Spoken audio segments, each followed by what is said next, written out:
कर दियो। देखो कत्तो सार वो घास हो गई का मायने ओ बाजरो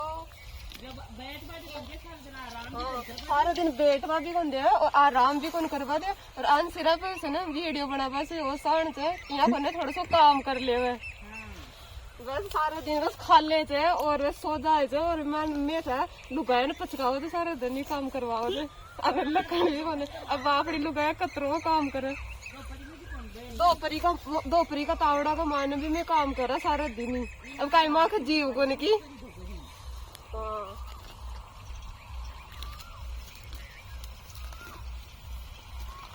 और कोई नमा कड्डी आ रही चाहे जो मन घास उपड़ा बाजो